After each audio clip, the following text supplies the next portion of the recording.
हमारी सरकार science based development की सोच के साथ आगे बढ़ रही है। 2014 के बाद से साइंस और टेक्नोलॉजी के क्षेत्र में इन्वेस्टमेंट में भी काफी वृद्धि की गई है। सरकार के प्रयासों से आज भारत ग्लोबल इनोवेशन इंडेक्स में 46वें स्थान पर है, 46। जबकि 2015 में भारत 81 नंबर पर था, 81। इतने कम समय में हम 81 से 46 तक आए हैं, लेकिन यहां रुकना नहीं है, अभी और ऊपर जाना है। आज भारत में रिकॉर्ड संख्या में पेटेंट हो रहे हैं, नए नए इनोवेशन हो रहे हैं।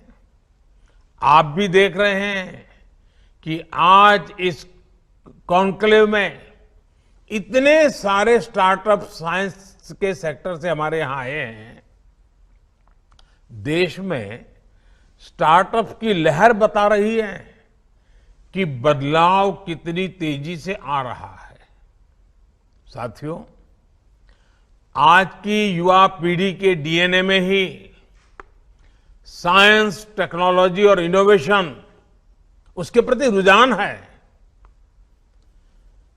वो बहुत तेजी से टेक्नोलॉजी को अडॉप्ट करता है। हमें इस युवा पीढ़ी को पूरी शक्ति से सपोर्ट करना है। आज के नए भारत में युवा पीढ़ी के लिए रिसर्च और इनोवेशन के क्षेत्र में नए सेक्टर बन रहे हैं, नए सेक्टर खुल रहे हैं। स्पेस मिशन हो, डीप ओशन मिशन हो, नेशनल सुपर कंप्यूटिंग मिशन हो, सेमीकंडक्टर मिशन हो, मिशन हाइड्रोजन हो, ड्रोन टेक्नोलॉजी हो, ऐसे अनेक अभियानों पर तेजी से काम चल रहा है। नई नेशनल एजुकेशन पॉलिसी में इस बात पर खास जोर दिया गया है कि विद्यार्थी को उसकी मातृभाषा में साइंस और टेक्नोलॉजी की शिक्षा उपलब्ध हो सके। साथियों, इस अमृत काल में भारत को रिसर्च और इनोवेशन का ग्लोबल सेंटर बनाने के लिए हम सबने एक साथ मिलकर के अनेक मोर्चों पर काम करना है। अपनी साइंस और टेक्नोलॉजी से जुड़ी रिसर्च को हमें लोकल स्तर पर लेकर जाना है। आज समय की मांग है कि हर राज्य अपनी स्थानीय समस्याओं के हिसाब से स्थानीय समाधान तैयार करने के लिए इनोवेशन पर बल दे। अब जैसे कंस्ट्रक्शन का ही उदाहरण लीजिए। जो टेक्नोलॉजी हिमालय के क्षेत्रों में उपयुक्त है, वो जरूरी नहीं है कि पश्चिमी घाट में भी उतनी ही प्रभावी हो। रेगिस्तान की अपनी चुनौतियां हैं, तो तटीय इलाकों की अपनी समस्याएं हैं। इसलिए आज हम अफोर्डेबल हाउसिंग के लिए भी लाइट हाउस प्रोजेक्ट पर काम कर रहे हैं, जिनमें कई तकनीकों का उपयोग हो रहा है, उसको आजमाया जा रहा है।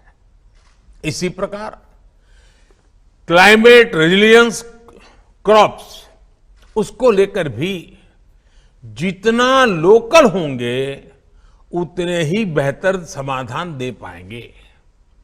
हमारे शहरों से निकलने वाला जो वेस्ट प्रोडक्ट है, उसकी रिसाइकलिंग में, सर्कुलर इकोनॉमी में भी साइंस की बड़ी भूमिका है।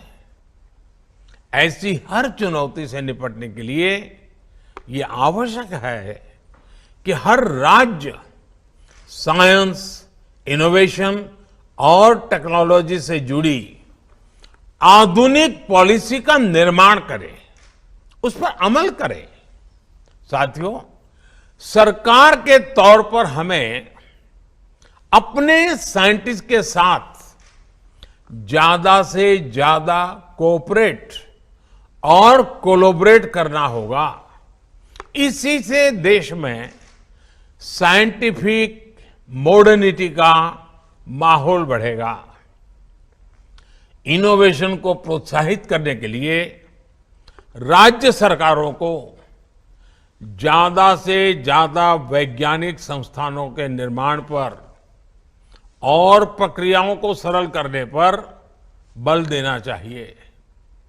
राज्यों में जो उच्च शिक्षा के संस्थान है, उनमें इनोवेशन लैब्स की संख्या भी बढ़ाई जानी चाहिए।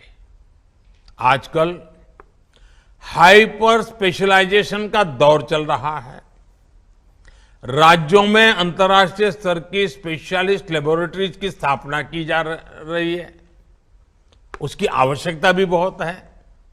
इसमें केंद्र के स्तर पर, राष्ट्रीय संस्थानों के एक्सपर्टाइज के स्तर पर राज्यों ही हर तरह से मदद के लिए हमारी सरकार तत्पर है। स्कूलों में साइंस की आधुनिक लैब्स के साथ साथ अटल टिंकरिंग लैब्स के निर्माण के अभियान को भी हमें तेज करना है।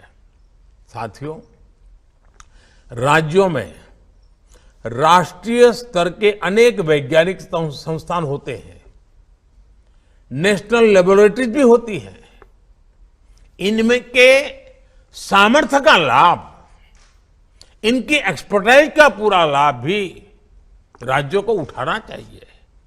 हमें अपने साइंस से जुड़े संस्थानों को साइलोज की स्थिति से भी बाहर निकालना होगा।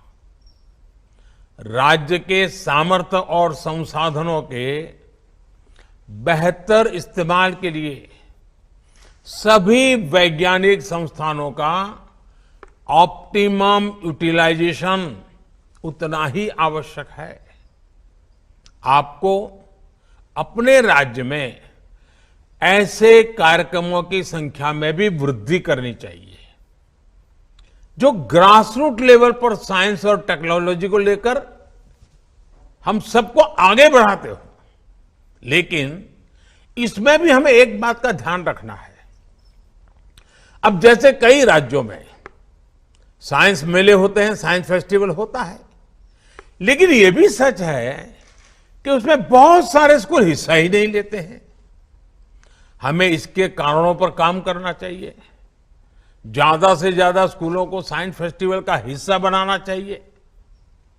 आप सभी मंत्री साथियों को मेरा यह भी सुझाव है कि अपने राज्य के साथ ही दूसरे राज्यों के साइंस करिकुलम पर भी बारीक नजर रखें। दूसरे राज्यों में जो कुछ अच्छा है उसे आप अपने यहां दोहरा सकते हैं। देश में साइंस को बढ़ावा देने के लिए हर राज्य में साइंस और टेक्नोलॉजी से जुड़े इंफ्रास्ट्रक्चर का निर्माण भी उतना ही आवश्यक है।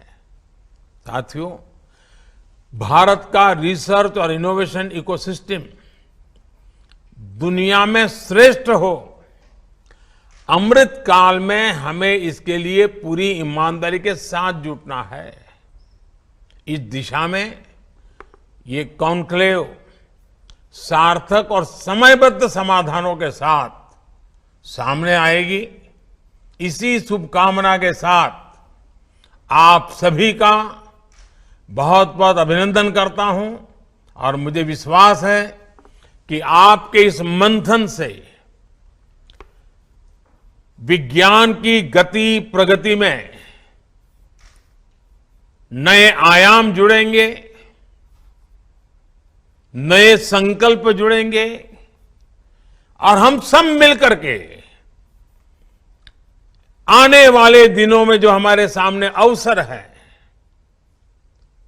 उस अवसर को गंवाने नहीं देंगे। देशवा न्यूज पर वीडियो देखने के लिए लाइक करें, सब्सक्राइब करें, साथ ही बेल आइकन दबाना न भूलें।